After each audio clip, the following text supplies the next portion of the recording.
Dans sa lettre à Fliss, une lettre du 15 octobre 1895, Freud fait part à son ami, il dit dans un grand secret clinique, mon grand secret clinique. Cela concerne l'étiologie de l'hystérie. L'étiologie du symptôme hystérique, c'est une étiologie en deux temps. Il y a une première et une deuxième scène. L'ordre chronologique ne coïncide pas toutefois avec l'ordre de la cause. Prenons le cas exemplaire des mains, et je pense qu'il n'y a pas besoin que je le rappelle ici. Et là, Freud, pour l'expliquer, écrit « On refoule un souvenir qu'il est devenu un traumatisme qui nachträglich, après coup. » Fin citation. Avant, l'événement n'était pas traumatique. Il le devient après coup tardivement. Ce qui cause, c'est l'après. L'hystérie, je vais traduire Freud. L'hystérie, écrit Freud à son ami dans la lettre dont j'ai parlé tout à l'heure.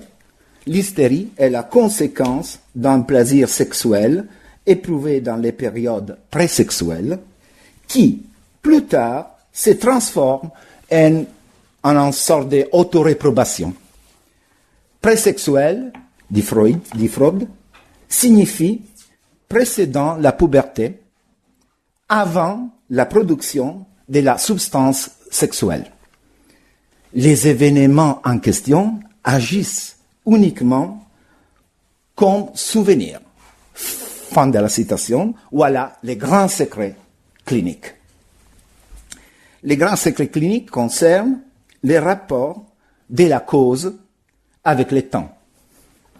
La causalité psychique inverse la ligne du temps-succession.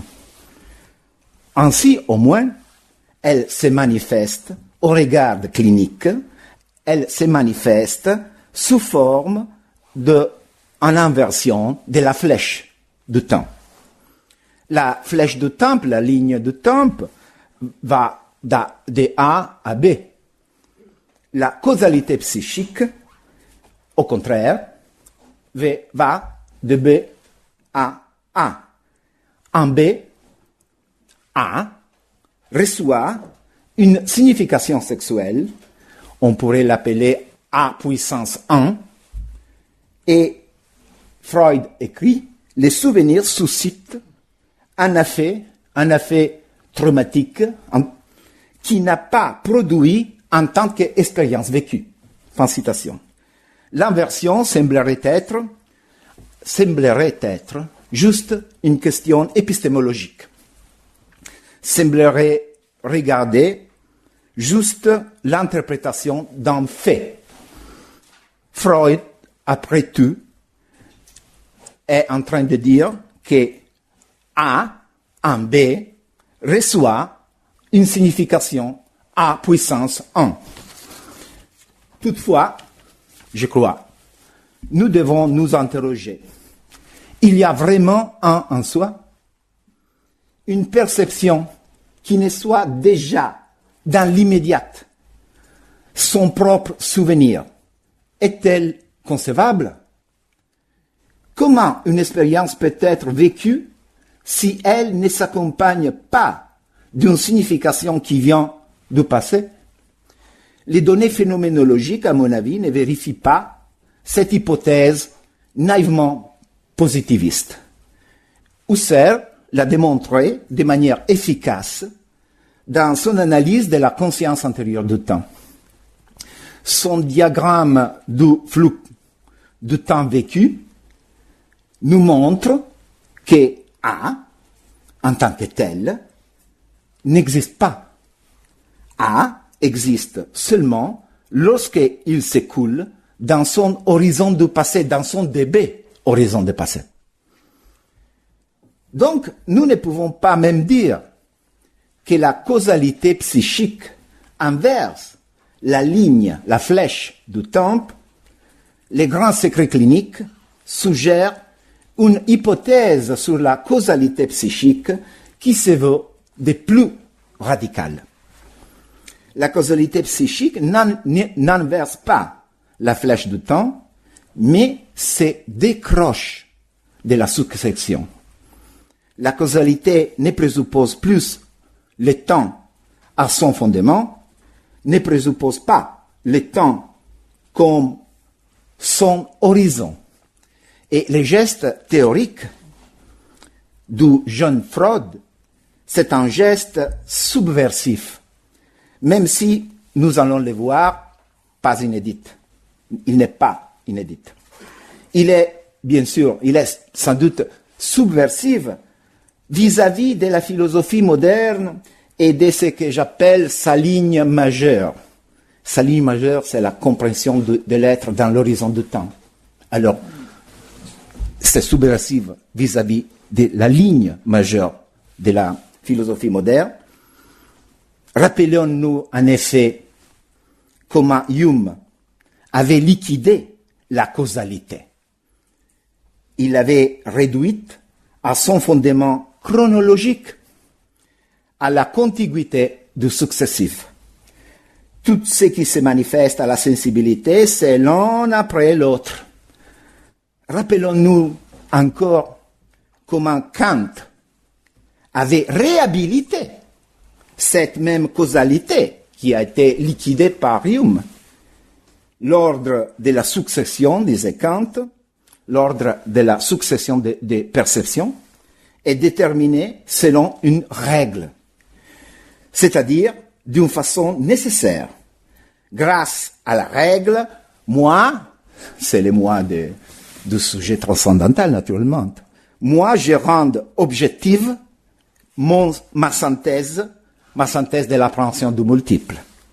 Je lui donne ses rapports à l'objet, il dit les rapports à l'objet, qui, en tant que pour succession, elle n'avait pas. En résumant, pour Hume, pour Kant, le temps, c'est le fondement, c'est l'horizon de la relation causale. Pour Freud, au contraire, la causalité psychique s'explique à partir, sur les fondements, d'un inconscient, Zeitlos. La cause n'est pas dans le temps. Elle ne passe pas dans le temps.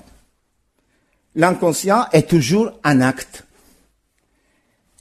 Il n'est pas dans le présent, mais il est plutôt le présent absolu, les mêmes présents du cogito sum de Descartes, dans lesquels, le présent absolu, dans lesquels tout advient en lui, mais lui, il n'advient nulle part et en aucun temps, sans cesser d'advenir toujours et partout. Les grands secrets cliniques, voici c'est ma thèse, et donc Spinoza. Et bien avant lui, c'est les secrets de la théologie spéculative, de Couze jusqu'à Bruno. Les grands secrets cliniques, c'est l'immanence absolue de la substance absolument infinie, dans l'infinité, cette fois privative, des modes. Les grands secrets, c'est que la causalité psychique est causalité métaphysique. Et nous arrivons là à la fin de ma prémisse, et j'en viens maintenant à la thématique de mon exposé, c'est-à-dire la causalité psychique.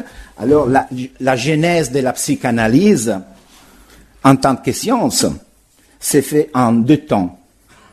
Premièrement, en individuant pour les symptômes hystériques une cause psychique non organique. Deuxièmement, en identifiant la causalité psychique avec la causalité dans l'inconscient.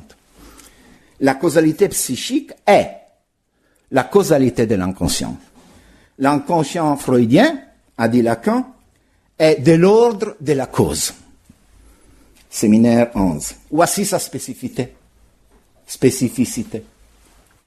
Il y a toutefois des façons, des modalités, des modes de lire cet énoncé.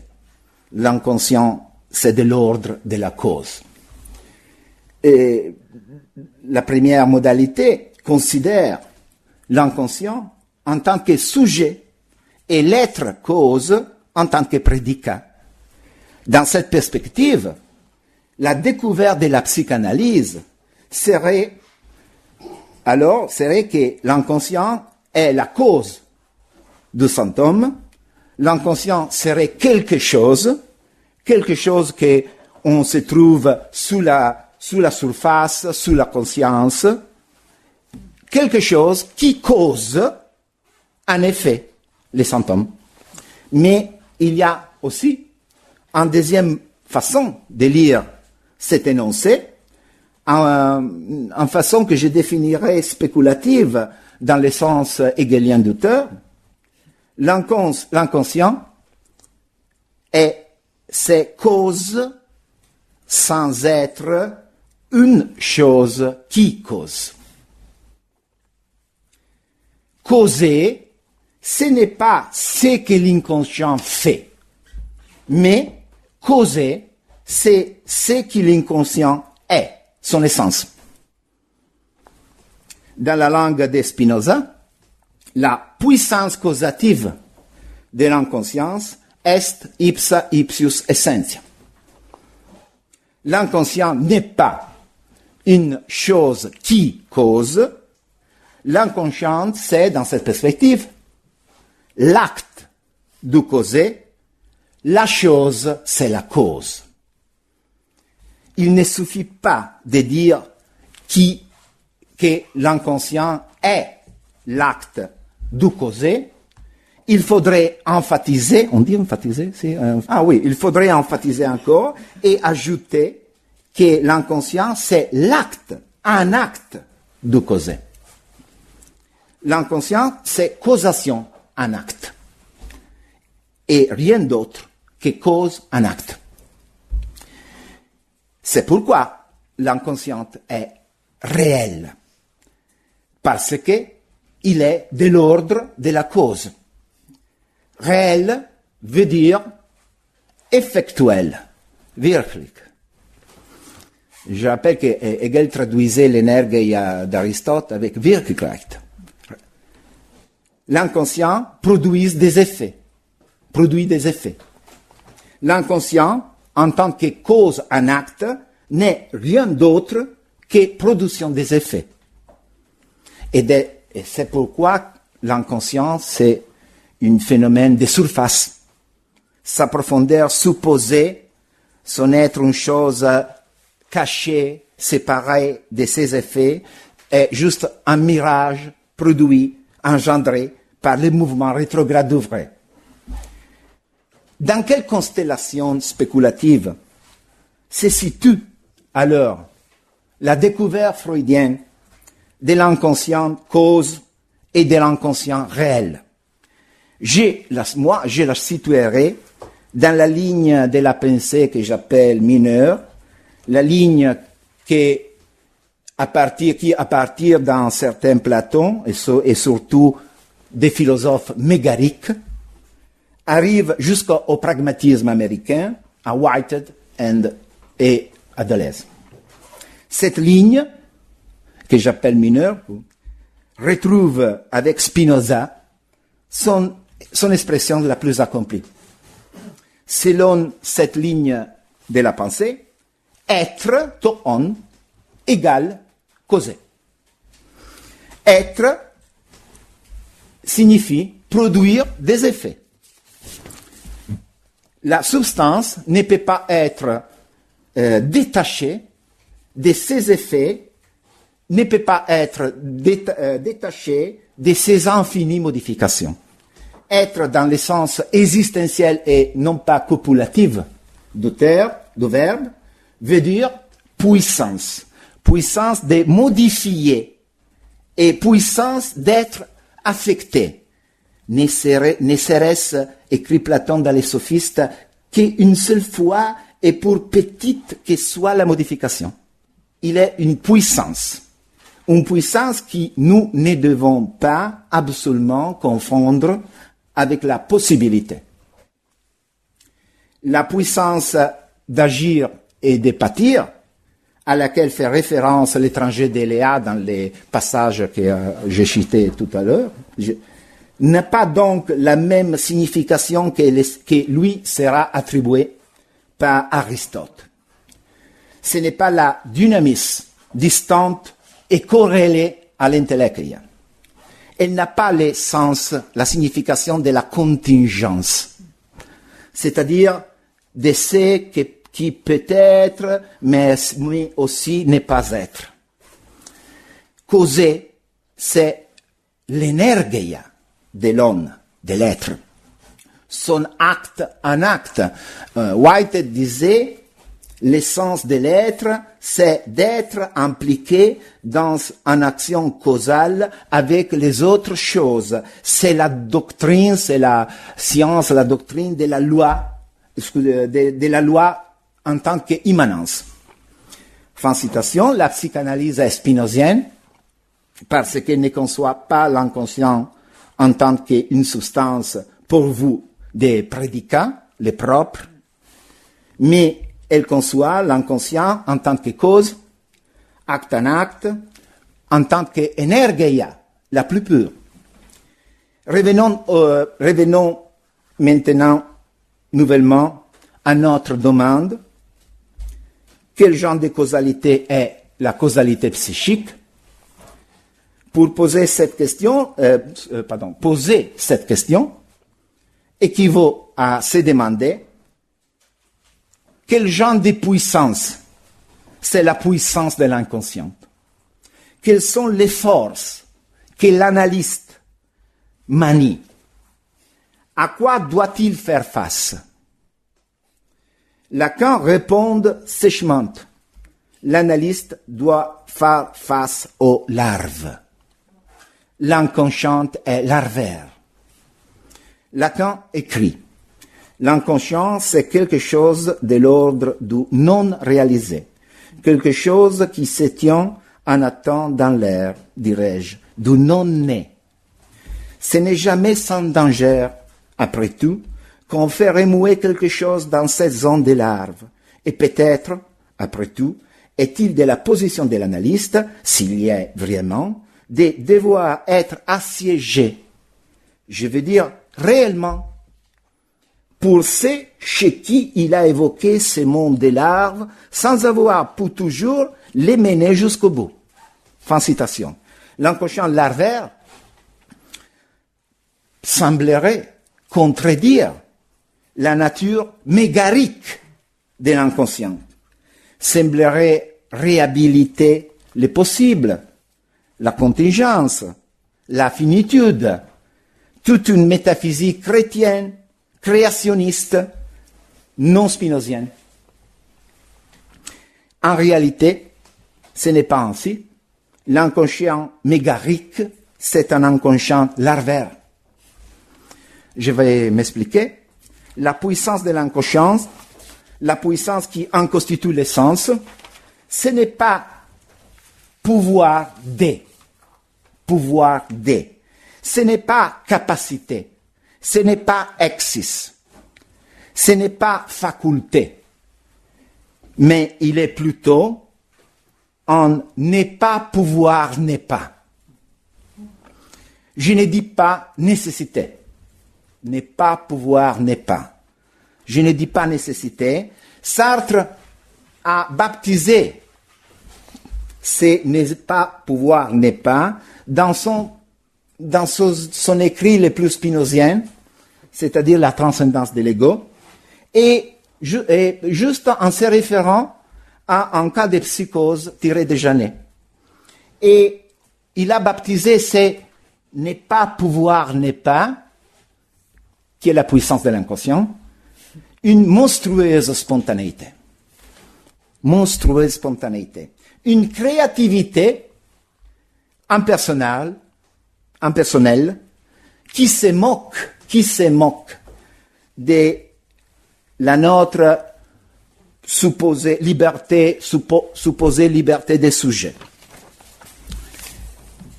Oh, tout le monde connaît l'apologue de la grenouille et du scorpion.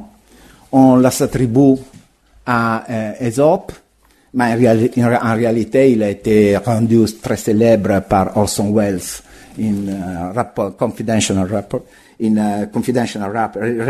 del 1955. Et l'apologue se conclut avec une déclaration du scorpion qui démentit les mots doux et persuasifs avec lesquels le scorpion avait convaincu la grenouille à les prendre sur le dos pour traverser la rivière. Le scorpion dit « Je ne pouvais pas ne pas te piquer parce que c'est ma nature ». Comme le dieu de Spinoza, le scorpion agit en suivant la seule nécessité de sa nature. Voilà la monstrueuse spontanéité du champ transcendantal impersonnel dont parlait Sartre dans son premier écrit. Les philosophes mégariques concevaient la dynamis en tant que n'est pas pouvoir n'est pas. Ça, c'est la dynamis pour les philosophes mégariques. C'est-à-dire, en tant qu'acte, un acte, comme energeia, en tant que nature. Contre cette hypothèse, Aristote a construit son dispositif métaphysique, les dispositifs du devenir, qui, si nous le regardons de plus près, est un dispositif contre nature. Pour réfuter les mégariques, Aristote affirme que pouvoir, dans son sens authentique, signifie avoir le pouvoir de. C'est-à-dire, avoir le pouvoir de, c'est-à-dire se situer dans ces points paradoxaux et aporétiques dans lesquels, en même temps, et selon les mêmes points de vue, on peut autant faire que ne pas faire. Bref, les pouvoirs, selon Aristote, c'est le pouvoir de, s'il est aussi en même temps pouvoir de ne pas. Deux citations à ce propos, deux citations d'Aristote. Pour la même chose, selon les mêmes rapports, toute puissance s'oppose à une impuissance. Deuxième citation, ce qui a la puissance d'être, peut être, mais ici n'est pas être. Donc, la même chose a la possibilité d'être et de ne pas être. Fin de citation. Le scorpion de Wells, qui a évidemment lu la métaphysique d'Aristote, explique à la grenouille qu'il peut autant piquer que ne pas piquer, que son pouvoir de est en même temps un pouvoir de ne pas, qu'il est un sujet fourni de facultés, qu'il est un sujet souverain qui peut être souverain, veut dire pouvoir disposer de son propre pouvoir.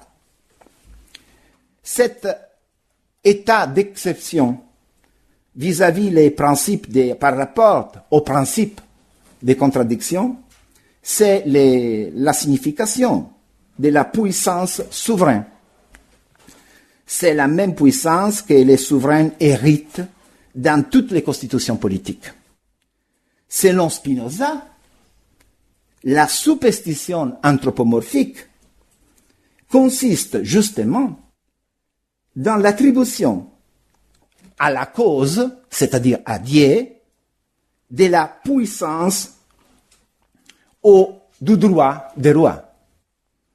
C'est-à-dire une puissance souveraine, une puissance humaine, c'est-à-dire humaine, écrit Spinoza, cette puissance qui implique une impuissance. Ça, c'est la puissance humaine. Spinoza, au contraire, est un mégarique. Un mégarique comme les causes du possest ou les Bruno de la causa principietur. La puissance infinie de Dieu coïncide avec son acte infini. La puissance de Dieu, c'est une puissance absolue, sans écart. Mais vous allez me dire, et la larve? L'inconscient larve ne contredit-il pas l'inconscient mégarique dont j'ai parlé tout à l'heure? La larve semblerait faire allusion à la déficience du réel, au manque, à la contingence. Lacan même présente l'inconscient comme du non réalisé, quelque chose qui se tient en latent dans l'air, dirais-je, du non-né. Mais non réalisé ne signifie pas irréel ou déréel, c'est encore Lacan qui parle, ne signifie pas irréel ou déréel. Les non réalisés de la larve, par exemple, c'est les ne pas pouvoir, ne pas se réaliser. C'est son élan, c'est-à-dire un acte de sa réalisation. Statut larvaire de l'inconscient signifie que l'inconscient n'est rien de ce qui advient, et dans ce sens, il est du non réalisé. Ce n'est rien de ce qui advient, mais de ce qui est advenu, il constitue l'advenir. Il en constitue l'événement, la monstrueuse spontanéité. Le statut larvaire de l'inconscient est son statut causal de causation en acte. Mais la causation de la larve, c'est quoi? Il s'agit d'une causalité immanente et non pas transitive. La cause transitive, transience, c'est la cause qui produit des effets en dehors d'elle-même, La cause immanente produit ces effets tout en restant en elle-même. Les activités poétiques, démiurgiques, artisanales sont un très bon exemple d'activité transitive. Encore mieux, à mon avis, elles ne fournissent les modèles. La poésie produit des objets transcendants séparés du producteur. Au contraire de la praxis, mais il faudrait dire beaucoup de choses à ces propos, peut-être plus tard. Alors, tous les commentateurs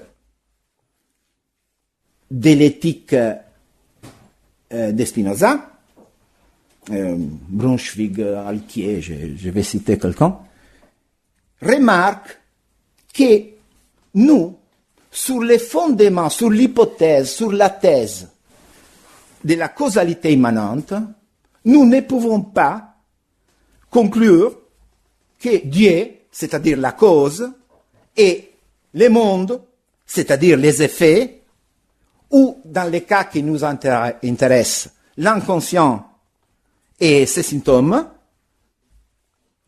s'identifient. C'est la grande question du panthéisme, ce matin a été soulevée, non? Voici l'autre aspect de la doctrine spinozienne, de la causalité immanente, qui, pour la définition de la causalité psychique, s'avère décisive. Les causés, je vais citer Spinoza, les causés diffèrent de sa cause, les causés diffèrent de sa cause, précisément en ce qu'il tient de sa cause. Encore, par suite, une chose qui est à la fois cause de l'essence et de l'existence dans certains effets doit différer de cet effet aussi bien à l'égard de l'essence qu'à l'égard de l'existence. Fin de citation. C'est Spinoza qui parle. Je vais m'expliquer. Un homme, et c'est un exemple que Spinoza lui-même fait, un homme diffère de l'homme qui engendre, par exemple les parents de son enfant, par son existence, ne diffère pas par son essence.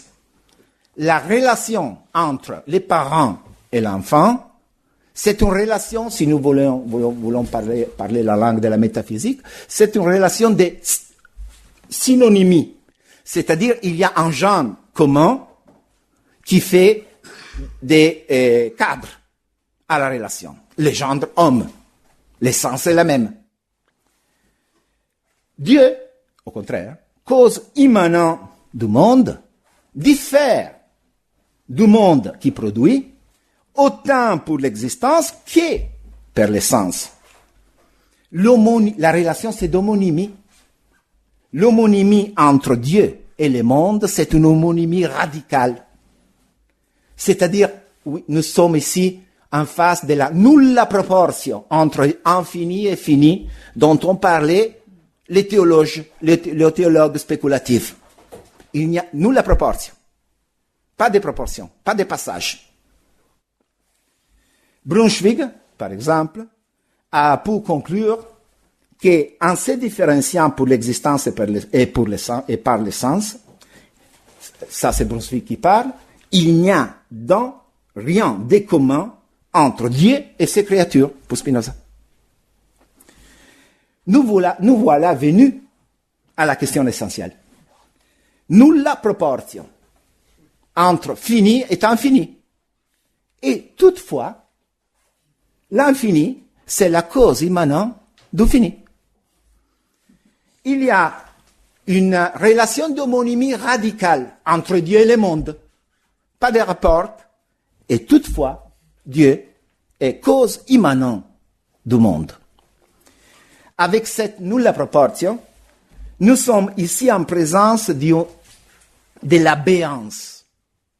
De l'abéance, qui, selon Lacan, est l'essence même de la causalité psychique. Écrit Lacan écrit, chaque fois que nous parlons des causes, il y a toujours dans ces termes quelque chose, ces causes, quelque chose d'anticonceptuel, d'indéfini. Entre la cause et l'effet, il y a un trou. Et quelque chose qui vient osciller dans l'intervalle. Il n'y a des causes que de ce qui cloche. Fin de citation. Voyons ce qui cloche. Alors, nous savons, la causalité psychique est causalité immanente en ce qui en dépend, et ses effets, ses modes. 2. La cause est tout à fait hétérogène au mode dans lequel elle est immanente. La cause est définie à la fois comme ce qui contient son effet et comme ce qui en est absolument distante. Nous avons vu que l'inconscient larvaire est mégarique et que sa causalité est immanente et non pas transitive. Nous devons maintenant ajouter que la causalité immanente de l'inconscient est une causalité unilatérale. C'est Bergson, lecteur de Plotino, des Plotins, Plotino, c'est joli, Plotino. C'est Bergson, lecteur de Plotin et de Spinoza, qui a individué la causalité métaphysique dans la causalité unilatérale. Il en a proposé une révision pour faire d'elle le cœur d'une métaphysique de la durée créatrice. J'ai déjà touché cette thématique et je ne peux pas la reprendre ici pour manque de temps. Je voudrais cependant rappeler que la causalité unilatérale est assumée positivement par Bergson comme la causalité qui explique l'évolution créatrice, qui explique les vivants, qui explique les n'est pas pouvoir, n'est pas réalisé de la larve. La causalité unilatérale, c'est une causalité sui generis, dit Bergson, du troisième genre, par rapport aux deux modalités de la causalité transitive, c'est-à-dire la cause efficiente et la causalité finale. On la définit unilatérale parce que elle va dans une seule direction. La causalité c'est unilatéral parce que l'effet est en rapport avec la cause, mais non pas l'inverse. La cause n'est pas en rapport avec l'effet. La cause n'est pas en rapport avec l'effet qu'elle engendre. La cause ne participe pas en aucune manière et aucun degré de la multiplicité qu'elle engendre. Il y a cause pour l'effet, du bas vers le haut, comme écrit Bergson, c'est le mouvement rétrograde d'Ouvray, pour qui connaît Bergson, mais il n'y a pas effet pour la cause, du haut vers le bas. L'extériorité, on revient à la cause absente dont nous avons parlé ce matin, l'extériorité de la cause est absolue. Le schéma de la causalité unilatérale est donc le schéma de la causalité unilatérale est le suivante. Et Bergson le tire des Platon. D'un côté, on remarque qu'il y a une implication nécessaire entre A et B. A implique B. A c'est cause de B. De l'autre côté, on remarque la différence de nature, l'absence de rapport entre A et B. A diffère par nature de B. On en conclut que c'est juste cette indifférence du principe qui engendre d'une façon illimitée la cause est immanente en ce qui en dépend, justement parce qu'elle est tout à fait différente de lui. La cause engendre toute en restant en elle-même. Elle se communique en restant séparée.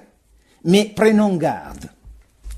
Elle engendre parce qu'elle reste en soi-même.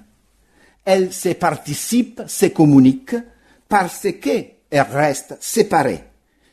En vertu de sa séparation, la cause agit en tant que cause immanente.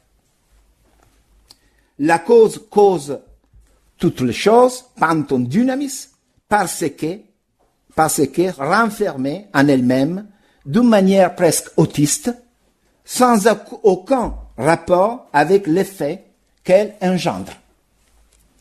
Platon dirait dans ses Énéades que l'engendré naît de lui, mais juste dans la mesure où ces dernières restent immobiles en lui-même. Cette conception de la causalité, latente selon Bergson, dans l'histoire de la métaphysique occidentale et explicitée par Platon, constitue ce que Bergson, en commentant Spinoza dans son cours de 1911, définira les grands principes de la monnaie. Les grands principes de la monnaie, et je vais citer les passages de Bergson à ce propos. Bergson écrit, si l'on veut, les rapports qu'il y a entre la pièce d'or avec sa monnaie.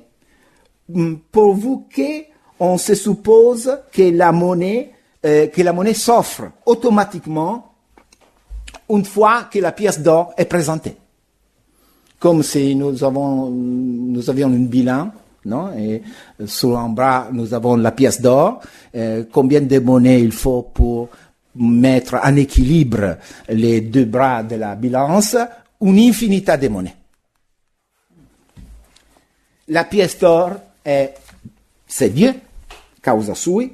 La substance absolument infinie, ça c'est la pièce d'or. La monnaie, c'est l'infini, cette fois juste en puissance. L'infini des modes. La monnaie, c'est le monde. La monnaie, c'est la multiplicité sans limite des effets qui se disposent dans le temps et dans l'espace. Il faut supposer la parfaite simultanéité de la pièce d'or et de la monnaie, dit Bergson. Ils font un, dans le sens où l'un, la cause, Dieu, tout étant un et tout étant causa sui, est, d'une façon immédiate, Bergson dit automatiquement, les plusieurs dont il diffère par nature. Schelling le dit très bien tout ça, dans un passage de César Bandlungen. Il dit, de l'infini au fini, il n'y a aucun passage. Union originaire. La cause est cause de toute chose, parce qu'elle est cause de soi. Dieu est cause et causa sui, et etiam, Dieu c'est causa sui, et etiam omnium rerum causa. C'est Spinoza. Causa sui et etiam omnium rerum causa. Etiam, aussi, ne veut pas dire ici, et puis, Dieu est cause de soi, et puis est cause de toute autre chose. Etiam ne veut pas dire et puis, ne veut pas dire aussi. Etiam veut dire en même temps, un temps qui n'est aucun temps. La causation n'est pas dans le temps, la cause c'est Zeitlos. Etiam, c'est le quatenus. Vous savez, le quatenus, c'est une expression très chère à Spinoza. Le quatenus de l'acte. C'est au sens même où Dieu est dit cause de soi, qu'il doit être aussi cause de toutes choses. L'acte de se causer soi-même et l'acte de causer les choses sont en Dieu un seul et même acte.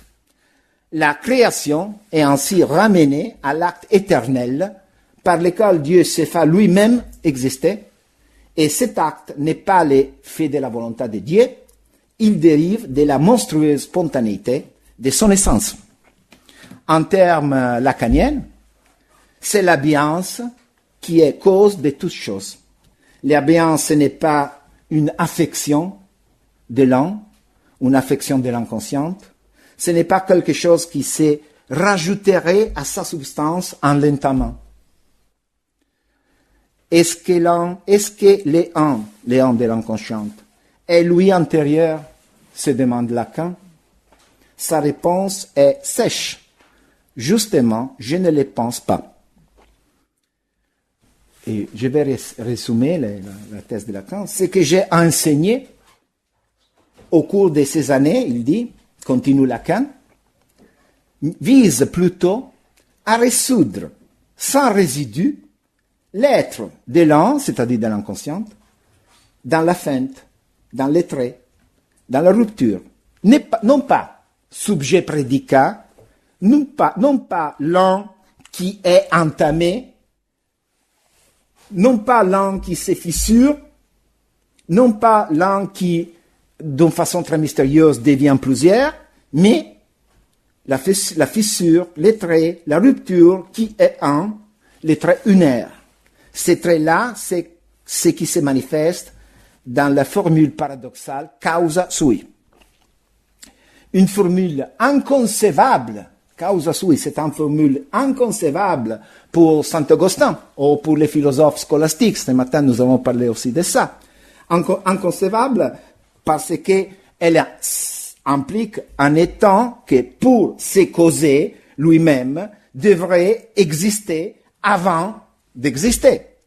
Mais cette formule, inconcevable pour Saint Augustin, par exemple, devient toutefois parfaitement compréhensible dans une perspective mégarique, parce qu'elle fait référence à un qui est un acte de causer, un qui s'est reçu dans la production des effets, lesquels, les effets sont les faits, non? Lesquels, en tant qu'effet, diffèrent par nature de l'acte unique qui les a engendrés, tout en restant en lui-même, tout étant éternellement un acte. La biance est, à mon avis, l'être mégarique dans l'inconscient en tant que cause de soi. L'inconscient est cause en acte. La biance ne signifie pas une absence, une manque, mais plutôt la monstrueuse spontanéité de la larve. Alors, revenons en conclusion au grand secret clinique de Freud.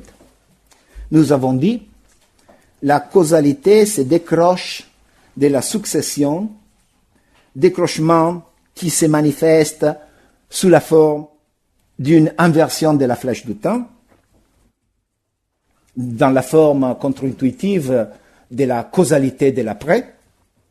La causalité psychique n'est pas causalité dans le temps, mais plutôt, elle est une causalité qui compte le temps parmi ses effets, qui compte parmi ses effets la ligne du temps où se dispose l'effet selon la relation de l'avant et de l'après. Les processus du système inconscient, écrit Freud, sont atemporaux. Bref, et encore Freud qui parle, ils n'ont aucun rapport avec le temps. Les commentateurs de Freud, à mon avis, n'ont jamais pris au sérieux l'hypothèse freudienne. Ils l'ont juste interprétée comme indifférence de l'inconscient aux relations temporelles. Ils ont donné pour acquis, pour sûr, que l'inconscient était comme toute autre chose dans le temps, mais que simplement il s'en foutait et avec une gaieté enfantine qu'il mettait avant ce qui est après, ou qu'il mettait ensemble l'avant et l'après.